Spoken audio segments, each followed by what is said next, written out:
ಸ್ತೋತ್ರದ ಅರ್ಥ. ಎಲ್ಲ ಧರ್ಮಗಳಲ್ಲಿ ಹೇಗೆ ಪಾಪಗಳನ್ನು ಕಳೆದು ಪರಿಶುದ್ಧವಾಗುವುದರ ಬಗ್ಗೆ ಪೂರ್ತಿ ಭೀಷ್ಮಾಚಾರ್ಯರಿಂದ ಏನು ಮಾಡ್ತಾರಂದ್ರೆ ಯುಧಿಷ್ಠಿರ ಕೇಳಿ ತಿಳ್ಕೊತಾರ. ಆಗ ಯುಧಿಷ್ಠಿರ ಏನು ಮಾಡ್ತಾರಂದ್ರೆ ಭೀಷ್ಮಗ ಪ್ರಶ್ನೆ ಹಾಕ್ತಾರ. ಎಲ್ಲ ಶಾಸ್ತ್ರಗಳು ಸಾರುವ ಹಿರಿಯ ದೇವತೆ ಯಾರು?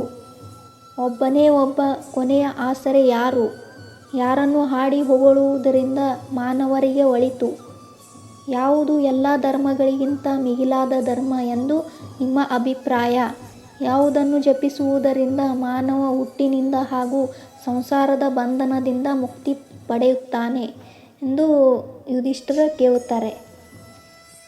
ಎಂದೂ ಎಡವದೆ ಎಚ್ಚರದಿಂದಿರುವ ಸಾಧಕ, ಜಗದೊಡೆಯ, ದೇವತೆಗಳಿಗೂ ಹಿರಿಯನಾದ ಹಿರಿಯ ದೈವ, ತುದಿ ಮೊದಲು ಇರದವನನ್ನು, ಎಲ್ಲೆಡೆ ತುಂಬಿರುವವನನ್ನು, ಎಲ್ಲ ಲೋಕಗಳ ಹಿರಿಯ ಒಡೆಯರಿಗೂ ಒಡೆಯನಾದವನನ್ನು, ಎಲ್ಲ ಧರ್ಮಗಳ ಬಲ್ಲವನನ್ನು, ಮೇಲೆ ನಿಂತು ಎಲ್ಲರನ್ನೂ ಕಾಣುತ್ತಿರುವವನನ್ನು, ಜೀವಜಾತಕ ಒಡೆಯ, ಎಲ್ಲ ಜೀವಿಗಳಿಗೂ ಬಾಳನಿತ್ತವನನ್ನು, ಹಿರಿಯ ತತ್ವವಾದ ನಾರಾಯಣನನ್ನು ಆರಾಧಿಸಬೇಕು.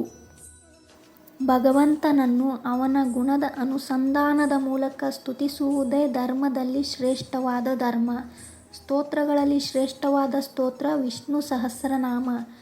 ಭಗವಂತನ ಸ್ತೋತ್ರವನ್ನು ಏನು ಶ್ರದ್ಧೆ, ಭಕ್ತಿ, ವಿಶ್ವಾಸ, ನಂಬಿಕೆಯಿಂದ ನಾವು ಏನು ಜಪಿಸ್ತೀವಲ್ಲ, ಎಲ್ಲ ಧರ್ಮಗಳಿಗಿಂತ ಮಹತ್ತಾದ ಧರ್ಮ ಅದೇ. ನಮ್ಮ ನಂಬಿಕೆ ಎಂಥದೋ, ನಮ್ಮ ವ್ಯಕ್ತಿತ್ವ ಎಂಥದೋ, ನಾವು ಪಡೆಯುವ ಫಲ ಕೂಡ ಅಂಥದ್ದೇ ಇರ್ತದೆ. ನಂಬಿಕೆಯನ್ನು ಬೆಳೆಸಿಕೊಳ್ಳದಿದ್ದರೆ ಉಪಯೋಗ ಇಲ್ಲ. ನಾವು ನಂಬಿಕೆ ಇಟ್ಟು ಪೂಜಿಸಬೇಕು ದೇವರಿಗೆ, ಇಲ್ಲಾಂದರೆ ನಾವು ಪೂಜಿಸಿದ್ರೂ ಉಪಯೋಗ ಇಲ್ಲ. ಗೌರವ, ನಂಬಿಕೆ, ಸ್ತೋತ್ರಗಳಿಂದ ಹಾಡಿ ಪೂಜಿಸುವುದೇ ಶ್ರೇಷ್ಠವಾದ ಧರ್ಮ. ಭಗವಂತನು ಬೆಳಕುಗಳಿಗೆ ಬೆಳಕು ನೀಡುವಂತಹ ಸ್ವರೂಪ ಅವನು. ನಾರಾಯಣನನ್ನು ಸರ್ವ ದೇವತೆಗಳ ಒಡೆಯ ಅಂತ ಈ ಸ್ತೋತ್ರದಲ್ಲಿ ಹೇಳಲಾಗುತ್ತಿದೆ. ಪವಿತ್ರವೆಂದರೆ ಪಾವನಗೊಳಿಸುವಂತಹದ್ದು. ನಾವೇನು ನಿರ್ಮಲವಾಗಬೇಕಾದ್ರೆ ಆ ಭಗವಂತನಲ್ಲಿ ನಾವು ಶರಣಾಗಬೇಕು. ಭಗವಂತನು ಜೀವರಿಗೆ ಅಳಿವಿರದ ಅಪ್ಪ, ದೇವತೆಗಳಿಗೂ ಹಿರಿಯ ದೈವ ಆ ಭಗವಂತ. ಸೃಷ್ಟಿ ಕಾಲದಲ್ಲಿ ಭಗವಂತನಿಂದ ಈ ಸೃಷ್ಟಿ ನಿರ್ಮಾಣ ಆಗ್ತದೆ. ಎಲ್ಲ ಜೀವಿಗಳು ಹುಟ್ಟಿ ಬರ್ತಾವ. ಪ್ರಳಯ ಕಾಲದಲ್ಲಿ ಏನಾಗ್ತದಂದ್ರೆ ಎಲ್ಲ ಕಳೆದುಕೊಂಡು ಸೂಕ್ಷ್ಮ ರೂಪದಲ್ಲಿ ಆ ಭಗವಂತನನ್ನು ಹೋಗಿ ಸೇರುತ್ತವೆ. ಪ್ರತಿಯೊಂದು ಕ್ರಿಯೆಗಳು ವ್ಯವಸ್ಥಿತವಾಗಿ ಗಣಿತಬದ್ಧವಾಗಿ ನಡೆಯುತ್ತವೆ. ಇಲ್ಲಿ ಯಾವುದೂ ಆಕಸ್ಮಿಕವಲ್ಲ ಅಂತ ಈ ಸ್ತೋತ್ರದ ಮೂಲಕ ನಾವು ತಿಳಿದುಕೊಳ್ಳಬಹುದು. ಭಗವಂತನು ನಮ್ಮ ಎಲ್ಲ ಪಾಪಗಳನ್ನು, ನಮ್ಮ ಭಯಗಳನ್ನು ತೊಡೆದು ಹಾಕುತ್ತಾನೆ. ನಾವು ತಪ್ಪು ಮಾಡಿದ್ರೆ ತಿದ್ದಿ ಉದ್ಧಾರ ಮಾಡುತ್ತಾನೆ ಭಗವಂತ. ಜಗದೊಡೆಯನಾದ ವಿಷ್ಣುವಿನ 1000 ನಾಮಗಳನ್ನು ಆಲಿಸು ಅಂತ ಈ ಸ್ತೋತ್ರದ ಮೂಲಕ ನಾವು ತಿಳಿದುಕೊಳ್ಳಬಹುದು. ಪ್ರಾಚೀನ ಋಷಿ ಮುನಿಗಳು, ಮಹಾತ್ಮರು ನಿರಂತರ ಉಪಾಸನೆ ಮಾಡಿಕೊಂಡು ಬಂದಿರ್ತಾರೆ.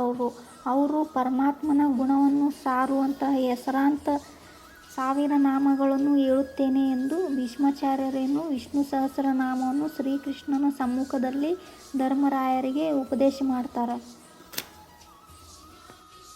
ಸಾಮಾನ್ಯವಾಗಿ ಯಾವುದೇ ಪೂಜೆ ಕರ್ಮಗಳನ್ನು ಮಾಡುವ ಸಮಯದಲ್ಲಿ ವಿಘ್ನ ನಿವಾರಕನಾದ ಗಣಪತಿ ಪೂಜೆ ಮಾಡುವುದು ಸಂಪ್ರದಾಯ. ಅದಕ್ಕಾಗಿ ಗಣಪತಿ ಮಂಡಲ ಬರೆದು ಪೂಜಿಸಿ ನಂತರ ಇತರ ಕರ್ಮಗಳನ್ನು ಮಾಡುತ್ತಾರೆ. ಸಾಮಾನ್ಯವಾಗಿ ನಾವು ಯಾವುದೇ ಪೂಜೆ ಕರ್ಮಗಳನ್ನು ಮಾಡುವಾಗ ವಿಘ್ನ ನಿವಾರಕರಾದ ಗಣಪತಿ ಪೂಜೆ ಮಾಡ್ತೀವಲ್ಲ, ಹಾಗೆ ವಿಷ್ಣು ದೇವರದು ವಿಷ್ಣು ಸಹಸ್ರನಾಮದ ಮೊದಲ ಹೆಸರು ವಿಶ್ವಂ ಅಂತ ಬರುತ್ತೆ. ವಿಶ್ವಂ ಅಂದರೆ ವಿಘ್ನ ನಿವಾರಕ ಅಂತ ಅರ್ಥ. ಮತ್ತೆ ಮುಂದಿನ ವಿಡಿಯೋದಲ್ಲಿ ಸಿಗೋಣ. ಧನ್ಯವಾದಗಳು.